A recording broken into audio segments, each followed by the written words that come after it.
The Sign of the Four. Chapter 2. The Statement of the Case.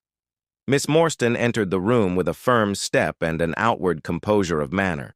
She was a blonde young lady, small, dainty, well-gloved, and dressed in the most perfect taste. There was, however, a plainness and simplicity about her costume which bore with it a suggestion of limited means. The dress was a somber grayish beige, untrimmed and unbraided, and she wore a small turban of the same dull hue, relieved only by a suspicion of white feather in the side. Her face had neither regularity of feature nor beauty of complexion, but her expression was sweet and amiable, and her large blue eyes were singularly spiritual and sympathetic. In an experience of women which extends over many nations and 3 separate continents, I have never looked upon a face which gave a clearer promise of a refined and sensitive nature. I could not but observe that as she took the seat which Sherlock Holmes placed for her, her lip trembled, her hand quivered, and she showed every sign of intense inward agitation. "I have come to you, Mr. Holmes," she said, "because you once enabled my employer, Mrs. Cecil Forrester, to unravel a little domestic complication. She was much impressed by your kindness and skill." "Mrs. Cecil Forrester," he repeated thoughtfully. "I believe that I was of some slight service to her. The case, however, as I remember it, was a very simple one. She did not think so. But at least you cannot say the same of mine. I can hardly imagine anything more strange, more utterly inexplicable than the situation in which I find myself." Holmes rubbed his hands, and his eyes glistened. He leaned forward in his chair with an expression of extraordinary concentration upon his clear-cut, hawk-like features. "State your case," said he, in brisk business tones.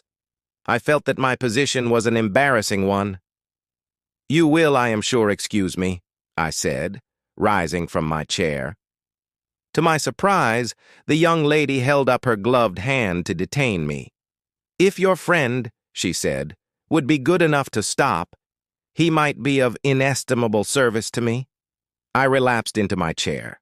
Briefly, she continued, "The facts are these. My father was an officer in an Indian regiment who sent me home when I was quite a child. My mother was dead, and I had no relative in England. I was placed, however, in a comfortable boarding establishment at Edinburgh, and there I remained until I was 17 years of age. In the year 1878, my father, who was senior captain of his regiment, obtained 12 months' leave and came home. He telegraphed to me from London that he had arrived all safe and directed me to come down at once, giving the Langham Hotel as his address. His message, as I remember, was full of kindness and love. On reaching London, I drove to the Langham and was informed that Captain Morstan was staying there, but that he had gone out the night before and had not yet returned. I waited all day without news of him. That night, on the advice of the manager of the hotel, I communicated with the police, and next morning we advertised in all the papers. Our inquiries led to no result, and from that day to this, no word has ever been heard of my unfortunate father. He came home with his heart full of hope, to find some peace, some comfort. And instead, she put her hand to her throat, and a choking sob cut short the sentence. "The date?" asked Holmes, opening his notebook. "He disappeared upon the 3rd of December, 1878, nearly 10 years ago. His luggage remained at the hotel. There was nothing in it to suggest a clue, some clothes, some books, and a considerable number of curiosities from the Andaman Islands. He had been one of the officers in charge of the convict guard there. Had he any friends in town? Only one that we know of, Major Sholto, of his own regiment, the 34th Bombay Infantry. The major had retired some little time before and lived at Upper Norwood.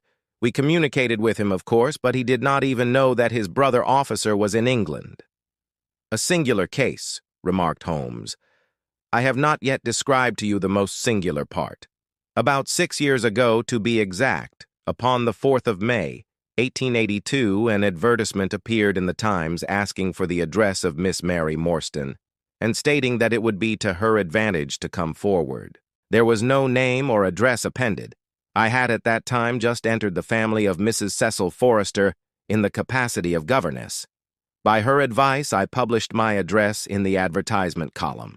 The same day there arrived through the post a small cardboard box addressed to me, which I found to contain a very large and lustrous pearl. No word of writing was enclosed. Since then, every year upon the same date, there has always appeared a similar box, containing a similar pearl, without any clue as to the sender. They have been pronounced by an expert to be of a rare variety and of considerable value. You can see for yourselves that they are very handsome. She opened a flat box as she spoke, and showed me 6 of the finest pearls that I had ever seen. "Your statement is most interesting," said Sherlock Holmes. "Has anything else occurred to you?" "Yes, and no later than today. That is why I have come to you. This morning I received this letter, which you will perhaps read for yourself." "Thank you," said Holmes. "The envelope too, please. Postmark, London, SW date, July 7th. Man's thumb mark on corner, probably postman. Best quality paper. Envelopes at 6 pence a packet. Particular man in his stationery. No address. Be at the 3rd pillar from the left outside the Lyceum Theater tonight at 7 o'clock. If you are distrustful, bring 2 friends. You are a wronged woman and shall have justice. Do not bring police. If you do, all will be in vain. Your unknown friend." "Well, really, this is a very pretty little mystery. What do you intend to do, Miss Morstan?" "That is exactly what I want to ask you. Then we shall most certainly go. You and I, and yes, why, Dr. Watson is the very man. Your correspondent says 2 friends. He and I have worked together before. But would he come?" she asked, with something appealing in her voice and expression. "I should be proud and happy," said I fervently, "if I can be of any service." "You are both very kind," she answered. "I have led a retired life, and have no friends whom I could appeal to. If I am here at 6, it will do, I suppose." "You must not be later," said Holmes. "There is one other point, however. Is this handwriting the same as that upon the pearl box addresses?" "I have them here," she answered, producing half a dozen pieces of paper. "You are certainly a model client. You have the correct intuition. Let us see now." He spread out the papers upon the table and gave little darting glances from one to the other. "They are disguised hands except the letter," he said presently, "but there can be no question as to the authorship. See how the irrepressible Greek E will break out, and see the twirl of the final S. They are undoubtedly by the same person. I should not like to suggest false hopes, Miss Morstan. But is there any resemblance between this hand and that of your father? Nothing could be more unlike." "I expected to hear you say so. We shall look out for you then at 6. Pray allow me to keep the papers. I may look into the matter before then. It is only 3:30. Au revoir, then." "Au revoir," said our visitor, and with a bright, kindly glance from one to the other of us, she replaced her pearl box in her bosom and hurried away. Standing at the window, I watched her walking briskly down the street until the gray turban and white feather were but a speck in the somber crowd. "What a very attractive woman!" I exclaimed, turning to my companion. He had lit his pipe again and was leaning back with drooping eyelids. "Is she?" he said languidly. I did not observe. "You really are an automaton, a calculating machine," I cried. "There is something positively inhuman in you at times." He smiled gently. "It is of the first importance," he said, "not to allow your judgment to be biased by personal qualities. A client is to me a mere unit, a factor in a problem.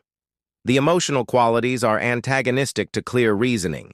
I assure you that the most winning woman I ever knew was hanged for poisoning 3 little children for their insurance money, and the most repellent man of my acquaintance is a philanthropist who has spent nearly $250,000 upon the London poor. In this case, however, I never make exceptions. An exception disproves the rule. Have you ever had occasion to study character in handwriting? What do you make of this fellow's scribble?" "It is legible and regular," I answered. "A man of business habits and some force of character." Holmes shook his head. Look at his long letters, he said. They hardly rise above the common herd. That D might be an A and that L an E. Men of character always differentiate their long letters, however illegibly they may write. There is vacillation in his K's and self-esteem in his capitals. I am going out now. I have some few references to make. Let me recommend this book, one of the most remarkable ever penned. It is Winwood Reade's Martyrdom of Man. I shall be back in an hour. I sat in the window with the volume in my hand, but my thoughts were far from the daring speculations of the writer. My mind ran upon our late visitor, her smiles, the deep, rich tones of her voice, the strange mystery which overhung her life. If she were 17 at the time of her father's disappearance, she must be 27 now, a sweet age, when youth has lost its self-consciousness and become a little sobered by experience. So I sat and mused, until such dangerous thoughts came into my head that I hurried away to my desk and plunged furiously into the latest treatise upon pathology. What was I, an army surgeon with a weak leg and a weaker banking account, that I should dare to think of such things? She was a unit, a factor, nothing more. If my future were black, it was better surely to face it like a man than to attempt to brighten it by mere the wisps of the imagination.